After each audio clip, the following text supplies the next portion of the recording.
नमस्कार, शुभ सकाळ सगळ्यांना. आपल्या दिवसाची सुरुवात छान अशा चहासोबत झालेली आहे. इथं मी चहा घेतलेला आहे आणि लगेच लागली आहे नाश्ता बनवण्यासाठी. आज बेत होता इडलीचा.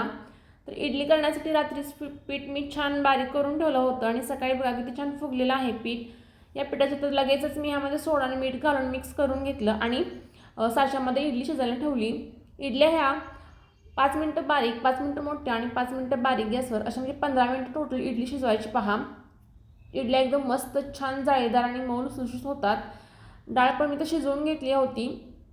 त्यानंतर इथं मी बेसिक मसाले घेतलेले आहेत पहा. सांबार मसाला, मिरची पावडर, आपलं घरगुती चटणी, मीठ, हळद हे सर्व मी त्यामध्ये ॲड करून घेतलं आणि डाळ शिजवतानाच त्यामध्ये मी चिंच आणि गूळ घातलं होतं. थोडासा गूळ घालायचा आणि पाणी घालून हे शिजवून घ्यायचं आणि त्यानंतर सांबारला फोडणी द्यायची. अशा पद्धतीनं सांबार करून पहा, खूप मस्त होतं. फोडणीसाठी फक्त कढीपत्ता, हिंग आणि मोहरी वापरलेली आहे. लसूण वगैरे मी घालत नाही. अशा पद्धतीनं सांबार करते. अगदी हॉटेलसारखं होतं. तुम्ही सुद्धा नक्की ट्राय करून पहा. इडली सांबार खाऊन झालं. तुम्ही काय खाल्लं नाश्त्यामध्ये मला कमेंटमध्ये नक्कीच सांगा. त्यानंतर लगेच लागलं ह्यांचा टिफिन बनवण्यासाठी. आज टिफिनला ह्यांच्या बनवलं होतं टमॅटोची चटणी आणि चपाती. टिफिन भरला आणि सर्व कट्टा आवरून घेतला. इडलीचा राडा म्हटलं की खूप भांडी पडतात, खूप राडा होतो. सगळं आवरलं. त्यानंतर मला जायचं होतं बाजारला गेले. जे महिन्याचं काही किराणा लागणार होता तो सर्व भरला.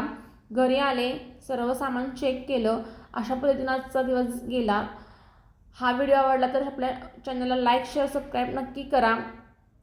चला भेटूया पुढच्या ब्लॉगमध्ये.